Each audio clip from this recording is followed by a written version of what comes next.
Okay, I wasn't gonna do this, but I can't get it out of my head. So I woke up from a dream last night that I felt was worth describing. Um, can't remember all of it, of course. I'm trying to remember what I can. So Charlie and I were running an errand, and we were in a parking lot, and I was looking around and talking about the parking lot and the stuff in the parking lot, and it was an old mall, and you could see people coming and going from different places in the parking lot. And I said I wanted to go check it out, and he said, no, I don't want to. It's my old neighborhood, and it wasn't good back when I lived there, and now it's really run down, and there's like nobody there. Excuse me. But we finished waiting in the car and doing whatever it is we were doing in the car waiting for, and I decided to go check it out, and he came with me, and we were walking around the old mall, and well, I should just jump to the interesting part. Um, at first, it was we were just wandering around the mall and noticing there was a lot of people there, more than there normally would be in a kind of abandoned mall that they were trying to keep alive. Um, and they were dressed kind of nice, and we said, hey, what's going on? There's a lot of people here, more than usual. And they said, oh, so and so died. And there was a guy that I guess everybody recognized, or was the founder of the mall, or just a guy that was cool that hung out at the mall all the time. And like I got the sense that he'd look out for the kids that were at the mall and try to keep them out of trouble. Um, and they said they're going to have a memorial for him. And it seemed like Charlie might have recognized the guy too. And we were like, well, what time is the memorial? We'll come back for that. And they told us what time it was and where it was going to be. So we wandered around the mall. We were looking at stuff, waiting for that time. And just, again, a lot of, like, I've wandered around Randall Park Mall, which used to be thriving and slowly was dying, and Parmatown Mall did the same thing. And Parmatown Mall, they actually tore down and converted it into a strip mall. So you didn't have this huge empty space with all these um, shops that were closed. Um, this mall had converted some of the shop areas into like gaming areas where you could come and play ping pong or foosball or stuff like that. And you know, just walking and talking about it. At some point, the mall converted in my dream to another location, but I was still with Charlie. And we ended up I don't know how we ended up here, but we ended up in this. Um, when I was describing it to Charlie, I realized later it was a tree house. It was a big house, like a tree. Um, it was a tree that was hollowed out and had been turned into a dwelling place, but for like many people. Um, at first, the people there kind of regarded us as an outsider, and you know, they give you side eye and stuff, and like, you're not supposed to be here, you're one of those. And I picked up that we were Colonials, and they were Native Americans, and this is like, they were complaining like, this is all we have left. This is, we used to own all this land. You could look out this window and you could see all the land as far as you could see. We used to, you know, just roam free here, and now we have to live in this one place, in this one building. Um, and the time has come, you know, it's for us to basically get our revenge. You know, this has gone on long enough, and we're all being forced to live in this one space, which really, you know, it's a cool space, but it's not what it's meant to be. That's not how it's meant to be. Um, but for some reason, we were being allowed to stay and being allowed to live. Like, there was this sense that it's like death to all colonials is like an undertone of it. And they're like, oh no, no, these people are cool. Don't kill them. And I think it was because either we were like in our roots related to somebody in their tribe, or our family had done something very beneficial to the tribe or the Native Americans. So even though we were outsiders, we were off the docket for being killed, being wiped out. But they were going to war. It was the sense that I got.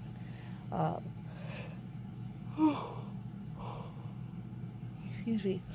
I was still in explore mode. Like, I still wanted to wander around and look at all the stuff and, go to the different levels of what had been the mall but was now this, like, treehouse thing. And I say it was a treehouse because of some of the stuff that happened later in the dream. So, they were doing, like, this big powwow, and the elder was standing up in the front and talking about it, and somebody had just come back that was injured, and they were going to treat their injury, and they picked out their site and they picked out their date, and this was going to happen now. And I'm thinking that it did tie into the guy that passed away. Like, we were there for the memorial service, and then it turned into this. So I was still I have to edit this. I guess trying to find the service for this guy or something about this guy, because I didn't know anything about it. So I kind of wandered off while the rest of them were all gathered and looking towards the elder, and listening to basically their war plan / gripe session. Like, they were all coming in and complaining that so and so did this to this person who was their friend or family member, and this so and so did this, and just bringing in their concerns, and the elder was addressing it and that sort of thing. So I was still kind of exploring while that was going on, and I ended up, and they made it like we weren't supposed to leave that one room. We were now supposed to be part of that meeting, and they would decide what to do with us. But for now, they had run one-track mind. They needed to go on this mission that they'd come together for.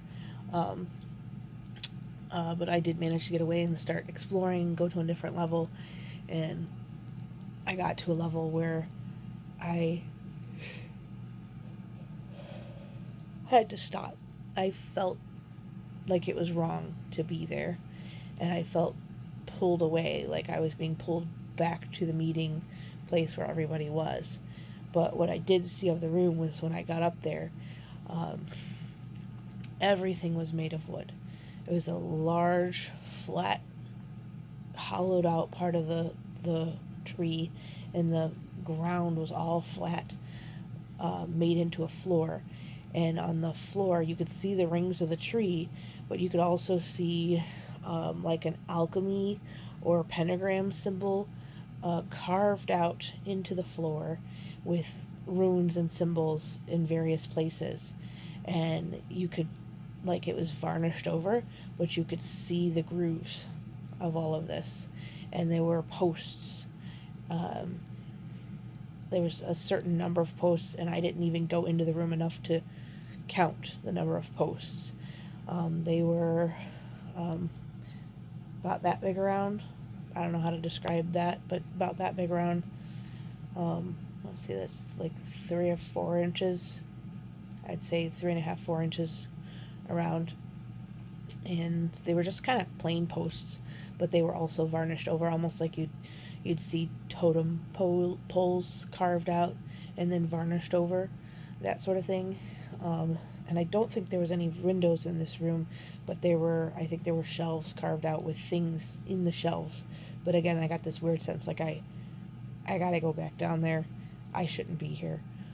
So I was drawn back into the meeting room and was listening to them talk. And at the meeting room, there's this big opening, almost like you'd be in Star Trek, and you have the front window, and like everybody's there and looking towards the front window. And the elder was standing in front of it. And now I can't remember whether the front window that is, again, inside of what I now realize was a treehouse, whether this had any sort of glass or screen, or if it was just open. But I definitely refer to it as a window because of what happens coming up.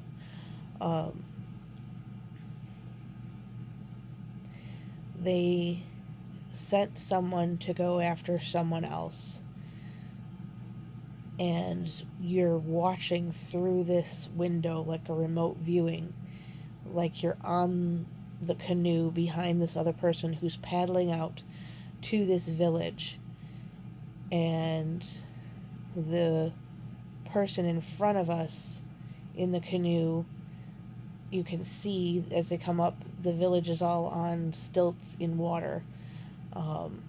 And this person, this guy, is fishing something out, whether it was his laundry or something he had stored in the water, whatever it was. He's pulling it up in a bucket up to his porch. And it's very rough living. Not like we'd see in modern day America anywhere, I don't think. Like, they were living in a soup, basically, on houses, in houses on stilts. But this one person apparently had wronged a Native American person, part of this tribe, part of this group, and this person was picked out to be their target. And the person in the boat looked up to them and said, "Your time has come." And the guy kind of scoffed him, like, whatever, crazy. I mean, he just kind of, and you could get that sense it was like, whatever, crazy. Now, I can't remember whether the person drew back their bow or what it was, but you felt that everyone in the tree house was on one end of what was like a bow, and the person in the boat was on the other end of it that was almost like the point of the arrow. And they drew back, and while you watched this, you saw this big wolf dog, I would say wolf, showed up behind the person on the porch. And it was standing in the house, like on the house, as natural as a real wolf would have. It was kind of shaggy and gray. It wasn't a young wolf by any means, but it was huge. It was twice the height of the person that was on the porch. And the person in the boat says, "So-and-so has come to get you," or to gather you, or something like that.